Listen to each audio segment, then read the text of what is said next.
100세 삶의 보편화를 말하는 호모 헌드레드. 자기 혁신을 통해 나이를 잊고 활발하게 경제활동을 하는 사람들을 어모털족, 늙었지만 젊게 사는 노노족. 100세 고령화 사회를 말하는 이 신조어들 속에는 공통적으로 건강하게 오래 산다는 의미가 담겨 있죠. 그럼 이 시간 어떻게 하면 성공적인 은퇴 인생을 설계할 수 있을지 은퇴 전문가 강창희님을 모시고 함께 알아보도록 하겠습니다.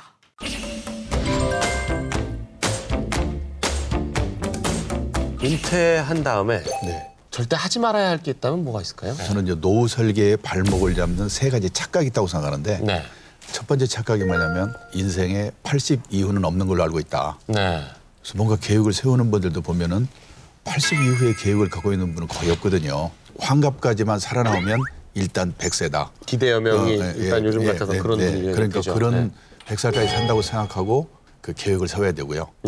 두 번째는 이제 우리가 언젠가 세상을 떠나는데 그 죽음이라고 하는 것이 어느 날 갑자기 조용히 오는 걸로 알고 있다.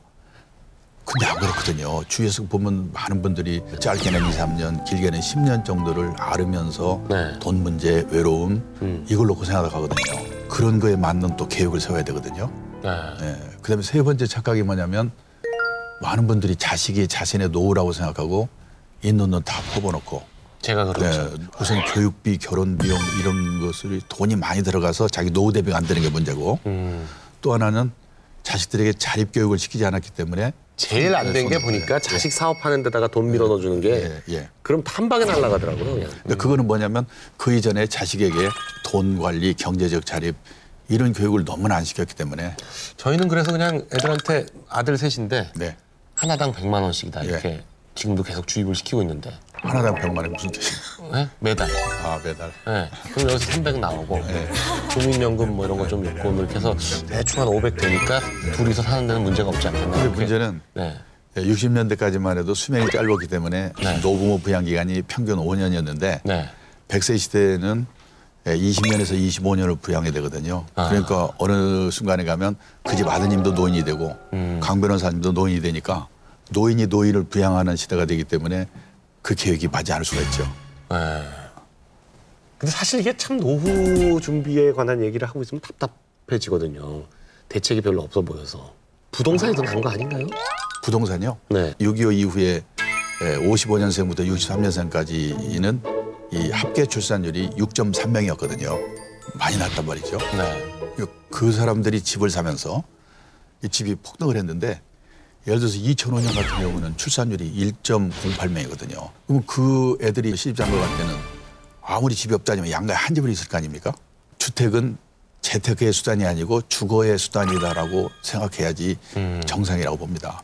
중요한 게 뭐냐면 우리는 노인네들 평균만 보면 갖고 있는 재산의 85%를 부동산으로 갖고 있거든요. 다 그렇죠. 그게 문제입니다. 나이가 60살쯤 되면은 이 부동산하고 금융자산의 비율이 한 반반 정도는 될 수 있도록 나이가 50 되면서 그렇게 해야 되고 또 하나는 이제 애들을 결혼시켜서 내보내고 나면 집 크기의 구조조정을 해야 되죠.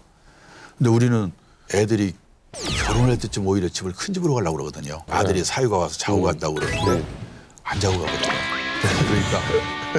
그러니까 지금까지는 희소 가치 때문에 대형 아파트가 많이 올랐는데 앞으로 잘못하면 대형 아파트가 좀 곤란해질 겁니다. 은퇴한 사람들이 사실 이제 돈 문제도 있지만 또 가족 관계에 있어서 또 이를테면 아내하고 사이가 안 좋아진다거나. 그 강의장에서 가장 확실한 노후 대비는 평생 현역입니다. 뭔가 하셔야 됩니다. 그랬더니 아니 왜 남자들한테 막 이러라고 그러십니까? 뭐 점심 때 시내 음식점 가보면 맛있는 거 여자분들이 다 먹고 있고 헬스클럽 가면 여자들이 땀 뻘뻘 운동하고 있는데 왜 남자들한테만 그러냐. 이 후반 인생에 화목하기 위해서는 남자들이 소일거리가 있어야 되거든요. 그걸 가질 수 있도록 여자분들이 도와줘야 되고 또 남자들도 내 아내만 그렇다고 생각하니까 그 억울한 마음이 드는데 우리 마누라만 그런 게 아니라 대한민국 마누라들이 다 그렇다. 또 대한민국 마누라만 그런 게 아니라 세계 마누라들이 다 그렇다. 그 사례를 제가 말씀드리면 그 일본의 오가와 유리라고 은퇴 전문가가 있는데 에세이의 제목이 뭐냐면 일본에서 은퇴 남편 인기 1번이 집에 없는 남편이었다. 집에 없는 남편이었죠. 그러니까 저도 요즘 이제 방송이 있으면은 나오면 되는데 이게 오후면 집에서 있거든요.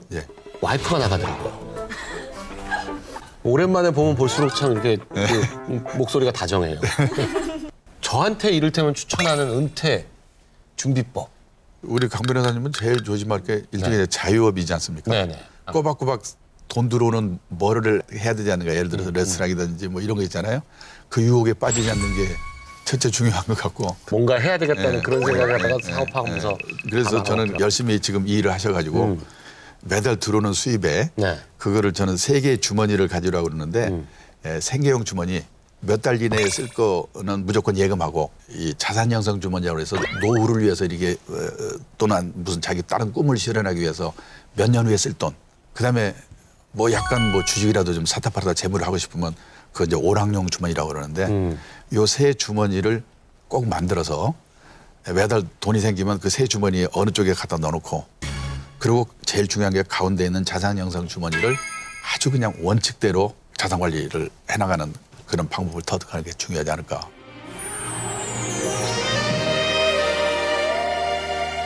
네. 오늘 이렇게 또 나와주셔가지고 대단히 감사드리고요. 네. 아 정말 빨려드는 어떤 그 마력의 화술을 가지고 계신 것 같아요. 무슨 말씀? 네. 앞으로도 더 네, 좋은 고맙습니다. 말씀 네, 고맙습니다. 네. 네, 감사합니다. 네.